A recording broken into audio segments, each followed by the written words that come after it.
ನಮಸ್ಕಾರ ಸ್ನೇಹಿತರೆ, ಎಲ್ರಿಗೂ ನನ್ನ ಚಾನಲ್ಗೆ ಸ್ವಾಗತ. ಬನ್ನಿ ಈ ವಾರ ನಿಫ್ಟಿ ಹಾಗೂ ಬ್ಯಾಂಕ್ ನಿಫ್ಟಿ ಅನಾಲಿಸಿಸ್ ಮಾಡೋಣ. ಹಾಗೆ ಮುಂದಿನ ವಾರಕ್ಕೆ ಯಾವ ಸ್ಟಾಕ್ನ ನಾವು ಟ್ರೇಡ್ ಮಾಡಬಹುದು ಅಂತ ಕೂಡ ತಿಳ್ಕೊಳ್ಳೋಣ.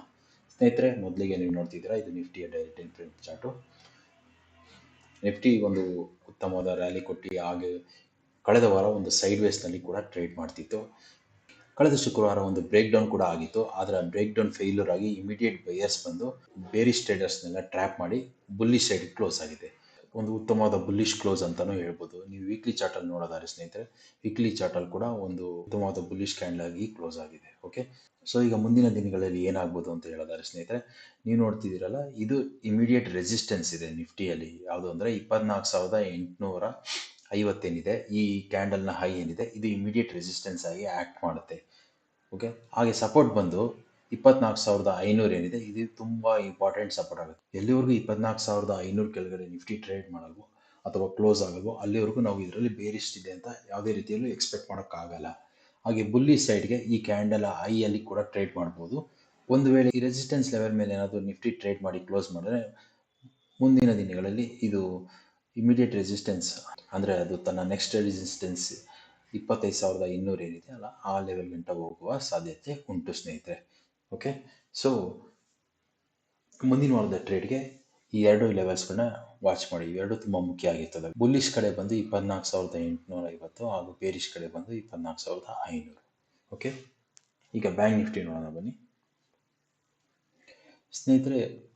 ಬ್ಯಾಂಕ್ ನಿಫ್ಟಿ ಕೂಡ ನಿಫ್ಟಿ ಹಾಗೆ ಒಂದು ಬೇರಿಶ್ ಟ್ರ್ಯಾಪ್ ಮಾಡಿ ನಂತರ ಒಂದು ಸ್ಟ್ರಾಂಗ್ ಬುಲ್ಲಿಶ್ ಕ್ಯಾಂಡಲ್ ಕ್ಲೋಸ್ ಆಗಿದೆ. ಇದರಲ್ಲೂ ಕೂಡ ನೀವು ವೀಕ್ಲಿ ಟೈಮ್ ಫ್ರೇಮಲ್ಲಿ ನೋಡೋದಾದರೆ ಇದು ಕೂಡ ಒಂದು ಉತ್ತಮವಾದ ಬುಲ್ಲಿಶ್ ಕ್ಯಾಂಡಲ್ ರೀತಿಯಲ್ಲಿ ಕ್ಲೋಸ್ ಆಗಿದೆ. ಸೊ ಇದರಲ್ಲಿ ಮುಂದಿನ ದಿನಗಳಲ್ಲಿ ಏನಾಗ್ಬೋದು ಅಂತ ಹೇಳಿದ್ರೆ, ಹಾಗೆ ಈಗ ನೀವು ಅಬ್ಸರ್ವ್ ಮಾಡೋದಾದರೆ ಇದೊಂದು ಟ್ರೆಂಡ್ ಲೈನ್ ಹತ್ರ ಕ್ಲೋಸ್ ಆಗಿದೆ. ಇಲ್ಲಿ ನೀವು ಅಬ್ಸರ್ವ್ ಮಾಡಿದ್ರೆ ನಾನು ನಿಮಗೆ 30 ಮಿನಿಟ್ ಟೈಮ್ ಫ್ರೇಮಲ್ಲಿ ತೋರಿಸ್ತೀನಿ ನೋಡಿ. ನೀವು ನೋಡ್ತಿದ್ರಲ್ಲ, ಇದೊಂದು ಟ್ರೆಂಡ್ ಲೈನ್ ಮೇಲ್ಗಡೆ ಕ್ಲೋಸ್ ಆಗಿದೆ. ಓಕೆ, ಸೊ ಮುಂದಿನ ದಿನಗಳಲ್ಲಿ ಏನಾಗ್ಬೋದು ಇದರಲ್ಲಿ ಅಂದರೆ ಸ್ನೇಹಿತರೆ, ಒಂದು ವೇಳೆ ಬ್ಯಾಂಕ್ ನಿಫ್ಟಿ ಏನಾದರೂ ಈ ಕ್ಯಾಂಡ್ಲ ಹೈ ಮೇಲ್ಗಡೆ ಏನಾದರೂ ಟ್ರೇಡ್ ಮಾಡಿದ್ರೆ, ಅಂದರೆ ಇಲ್ಲೇ ನಿಯರ್ ಬೈ ಎಲ್ಲಾದರೂ ಓಪನ್ ಆಗಿ ಈ ಕ್ಲೋಸ್ ಆಗಿತ್ತಲ್ಲ ಶುಕ್ರವಾರದ ಕ್ಲೋಸಿನ ಆಸುಪಾಸು ಒಂದು 50ರಿಂದ 100 ಪಾಯಿಂಟ್ ಹೆಚ್ಚು ಕಮ್ಮಿನಲ್ಲಿ ಏನಾದರೂ ಓಪನ್ ಆಗಿ ಅಲ್ಲಿಂದ ಈ ಕ್ಯಾಂಡ್ಲ್ ಹೈ ಇದೆ, ಈ ಹೈ ಮೇಲೆ ಏನಾದ್ರು ಟ್ರೇಡ್ ಮಾಡಿದ್ರೆ ತನ್ನ ಇಮಿಡಿಯೇಟ್ ನೆಕ್ಸ್ಟ್ ರೆಸಿಸ್ಟೆನ್ಸ್ ಏನಿದೆ ಅಂದರೆ 53,890 ಅಥವಾ 54,000, ರೌಂಡ್ ನಂಬರ್ 54,000 ಅಂತ ಇಟ್ಕೊಳ್ಳೋಣ. 54,000 ನೆಕ್ಸ್ಟ್ ಲೆವೆಲ್ ಏನಿದೆ ಅಲ್ಲಿವರೆಗೂ ಹೋಗುವ ಸಾಧ್ಯತೆ ಉಂಟು. ಅದಾದ ನಂತರ ನೆಕ್ಸ್ಟ್ ರೆಸಿಸ್ಟೆನ್ಸ್ ಅಂದರೆ 54,450 ಈ ಆಲ್ ಟೈಮ್ ಹೈ ಏನಿದೆ ಆ ಲೆವೆಲ್ ಗಂಟ ಮುಟ್ಟೋ ಸಾಧ್ಯತೆ ಉಂಟು. ಸೊ ಇದರಲ್ಲಿ ಬೇರಿಶ್ ಯಾವಾಗ ಆಗುತ್ತೆ ಅಥವಾ ಬೇರಿಶ್ ನಾವು ಯಾವಾಗ ಎಕ್ಸ್ಪೆಕ್ಟ್ ಮಾಡ್ಬೋದು ಅಂದರೆ, ಒಂದು ವೇಳೆ ಬ್ಯಾಂಕ್ ನಿಫ್ಟಿ ಏನಾದರೂ 52,500 ಕೆಳಗಡೆ ಏನಾದರೂ ಕ್ಲೋಸ್ ಆಗಿದ್ರೆ ಆವಾಗ ನಾವು ಇದರಲ್ಲಿ ಬೇರಿಶ್ ಇದೆ ಅಂತ ಎಕ್ಸ್ಪೆಕ್ಟ್ ಮಾಡ್ಬೋದು. ಅಲ್ಲಿವರೆಗೂ ಇದರಲ್ಲಿ ಯಾವುದೇ ರೀತಿಯ ಬೇರಿಶ್ ಇಲ್ಲ, ಯಾಕಂದರೆ ಇದು ಒಂದು ಉತ್ತಮವಾದ ಸಪೋರ್ಟ್ ಆಗಿದೆ. ಸುಮಾರು ಬಾರಿ ರೆಸಿಸ್ಟೆನ್ಸ್ನ ಟಚ್ ಮಾಡಿ ಅದಾದ ನಂತರ ಒಂದು ಬ್ರೇಕ್ಔಟ್ ಕೊಟ್ಟು ಮತ್ತೆ ರೀಟೆಸ್ಟ್ ಮಾಡಿ ಒಂದು ಉತ್ತಮವಾದ ಬುಲ್ಲಿಶ್ ಕ್ಯಾಂಡಲ್ ಕ್ಲೋಸ್ ಕೊಟ್ಟಿರೋದ್ರಿಂದ ಸೊ ಮಾರ್ಕೆಟ್ ಸದ್ಯದ ಪರಿಸ್ಥಿತಿಯಲ್ಲಿ ಒಂದು ಬುಲ್ಲಿ ಸೈಡೇ ಇದೆ ಅಂತ ಹೇಳಕ್ಕೆ ಇಷ್ಟಪಡ್ತೀನಿ. ಓಕೆ ಸ್ನೇಹಿತರೆ, ಹಾಗಾಗಿ ಮುಂದಿನ ವಾರದಲ್ಲಿ ಈ ಕ್ಯಾಂಡ್ಲ ಹೈ ಏನಿದೆ ಆ ಹೈ ಮೇಲ್ಗಡೆ ಒಂದು ಎಂಟ್ರಿ ತಗೋಬೋದು. ಟಾರ್ಗೆಟ್ ಬಂದು ನಾನು ಮೊದಲೇ ಹೇಳ್ದಂಗೆ 54,000. ಅದಾದ ನಂತರ ನೆಕ್ಸ್ಟ್ ಟಾರ್ಗೆಟ್ ಬಂದು 54,450 ಆಲ್ ಟೈಮ್ ಹೈ ಅಂತ ಬಂದುತ್ತೆ. ಓಕೆ, ಈಗ ನಾವು ಸ್ಟಾಕ್ಸ್ ಬಗ್ಗೆ ನೋಡೋಣ ಬನ್ನಿ.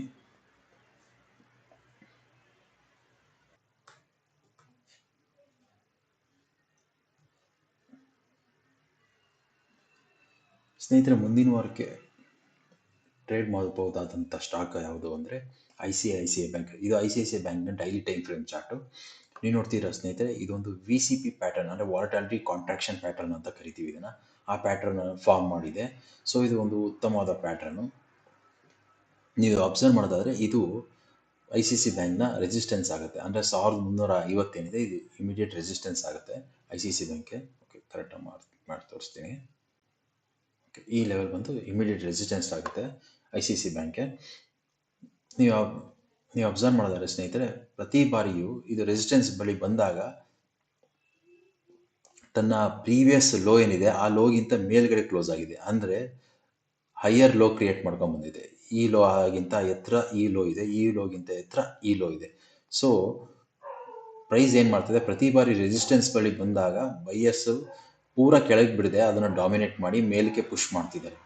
ಸೊ ಮುಂದಿನ ವಾರಗಳಲ್ಲಿ ಏನಾದರೂ ಐ ಸಿ ಸಿ ಬ್ಯಾಂಕು 1350 ಮೇಲ್ಗಡೆ ಏನಾದರೂ ಬ್ರೇಕ್ ಆಗಿ ಒಂದು ಉತ್ತಮವಾದ ಬುಲ್ಲಿಶ್ ಕ್ಯಾಂಡಲ್ ಕ್ಲೋಸ್ ಆದರೆ ಇದರಲ್ಲಿ ಒಂದು ಒಳ್ಳೆ ಎಂಟ್ರಿ ತೊಗೋಬೋದು. ಸ್ಟಾಪ್ ಲಾಸ್ ಬಂದು ಸ್ನೇಹಿತರೆ, ಈ ಸ್ವಿಂಗ್ ಲೋ ಏನಿದೆ, ಈ ಸ್ವಿಂಗ್ ಲೋ ನಮಗೆ ಸ್ಟಾಪ್ ಲಾಸ್ ಆಗಿ ಆ್ಯಕ್ಟ್ ಮಾಡುತ್ತೆ. ಟಾರ್ಗೆಟು ನಾನು ಮುಂಚೆನೇ ಹೇಳ್ದಂಗೆ, ನನ್ನ ಹಿಂದಿನ ವಿಡಿಯೋಗಳಲ್ಲಿ ನಿಮಗೆ ಹೇಳ್ಕೊಟ್ಟಾಗೆ ರೇಂಜ್ ಪ್ರೊಜೆಕ್ಷನ್ ಮಾಡಬೇಕು. ರೇಂಜ್ ಪ್ರೊಜೆಕ್ಷನ್ನ ಅದನ್ನು ನೀವು ಪ್ರೊಜೆಕ್ಟ್ ಮಾಡಿದ್ರೆ ಅದು ಏನು ಟಾರ್ಗೆಟ್ ಬರುತ್ತೆ ಅದು ನಿಮ್ಮ ಟಾರ್ಗೆಟ್ ಆಗುತ್ತೆ. ಒಂದು ಬಾರಿ ಮಾಡಿ ತೋರಿಸ್ತೀನಿ.